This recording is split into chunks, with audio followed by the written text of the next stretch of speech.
Fala turma, aqui é Sidney Miranda trazendo mais um conteúdo para o seu desenvolvimento pessoal. O tema que eu quero tratar hoje é aquele tema que deixa muita gente preocupado, no começo principalmente, quando está iniciando falar em público, enfrentar as câmeras, com aquele medo de ser convidado para podcast e não saber como se comportar. Bom, tem alguns medos que são reais e a gente precisa realmente olhar para isso com cuidado. Três coisas que eu quero começar para a gente iniciar esse nosso vídeo aqui. É o seguinte, as pessoas têm alguma dúvida se elas falam naturalmente sobre o assunto, se elas leem sobre o assunto, leem um texto enquanto gravam o vídeo, né? Ou se elas decoram o assunto. Então vamos falar sobre isso? Você tem essa dúvida? Então deixa eu te dizer algumas visões sobre o que é falar bem em público. Uma divisão bastante clara que existe sobre isso é o seguinte, pessoas públicas leem texto. Pessoas públicas. Quem são as pessoas públicas? Pessoas em cargos políticos, por exemplo. Presidentes da República, senadores, deputados. Essas pessoas, quando vão fazer discursos que serão públicos, ou seja, publicados, não só que estão visíveis numa câmera pública, por exemplo, a Câmara do Senado, você sabe que você pode ver todas as audiências diariamente, você pode ver aquelas pessoas falando diariamente. Muitas delas falam naturalmente sem ler nada. O que eu quero dizer é que aqueles discursos históricos, por exemplo, discursos de posse de presidente, essas coisas, esses discursos devem ser lidos.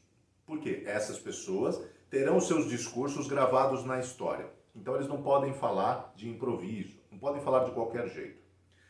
Estes são os únicos poucos casos onde essas pessoas têm que ler em público. Poucas pessoas, mais do que isso, leem em público. Outro caso onde se lê em público são os chamados discursos públicos em lugares onde as pessoas têm pouca experiência. Por exemplo, formatura. Formatura de escola, de colégio, de faculdade. Você vai ler porque você nunca faz discurso, você não tem experiência com isso, então você leva o texto na mão e fica lendo no papel aqui. Isso é normal, é aceito que seja feito deste jeito, ok? Fora estas poucas situações, você vai encontrar, por exemplo, uma pessoa que é, por exemplo, um empresário que está acostumado a tocar uma empresa, mas não está acostumado a fazer discursos em público. Então, por exemplo, ele assume como o diretor de uma associação de grande relevância na cidade dele, e aí ele tem que fazer um discurso de posse, por exemplo, e depois alguns outros discursos importantes. Nestes casos, também ele vai poder ler em público. Fora esses casos, você raramente vai ter que ler em público. Algumas pessoas gravam vídeos assim, olhando para a câmera do celular, como é o meu caso aqui, e colocam o texto no próprio celular usando um aplicativo de teleprompter. Você sabe o que é o teleprompter, né? É aquele equipamento que vai passando o texto enquanto grava você ao mesmo tempo. Então você lê, os seus olhos vão passando para lá e para cá assim, enquanto você está lendo, e já está gravando você. Os jornalistas de televisão usam esse equipamento. Eles mostram papéis nas mãos assim, mas na verdade eles estão lendo ali, ó, porque tem uma câmera por trás daquele vidro e o texto está passando na frente daquele vidro, refletido numa tela embaixo.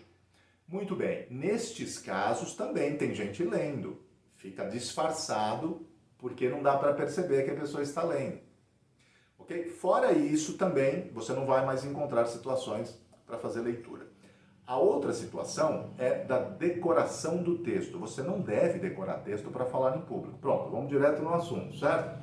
Por que não deve decorar texto para falar em público? Porque em público, a verdadeira oratória é aquela feita a partir do domínio do conhecimento do assunto, do domínio que você tem sobre o tema que você está expondo.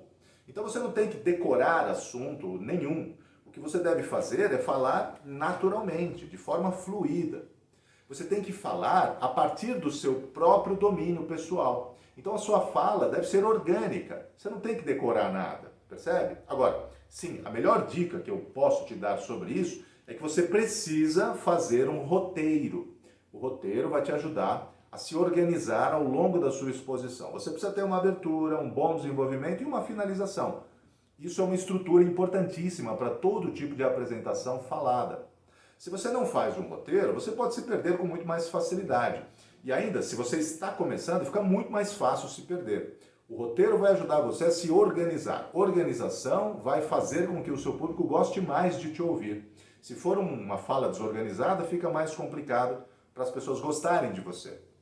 Então, roteiro e outra dica extremamente importante, você precisa treinar esses discursos que são novos, que você vai fazer pela primeira vez. Faça um roteiro e treine. Antes de gravar, fale algumas vezes. Eu diria que no máximo 6 vezes que você treine falar um discurso um pouquinho mais longo, de vários minutos, acima de 5 minutos, por exemplo, ele é absolutamente necessário ser treinado se você tem pouca experiência para falar sobre esse assunto. Agora lembre-se, você só deve falar daquilo que você realmente sabe, do que você domina, dos assuntos que você tem realmente experiência, conhecimento. Porque estes assuntos ficam muito mais fáceis de serem abordados por você. E o público vai sentir muito mais credibilidade quando você falar sobre esses assuntos que você domina. Tá certo? Bem, esse é o tema que eu queria trazer para vocês aqui, para tirar essas dúvidas. O que você deve fazer então? Roteiro, ensaio e falar com naturalidade sobre esse assunto que você domina. Nada de decorar, evitar ficar lendo em público, principalmente para você que vai enfrentar a câmera ou mesmo falar em público no dia a dia, tá bom? Espero que essa dica te ajude. Nos vemos no próximo vídeo. Até lá!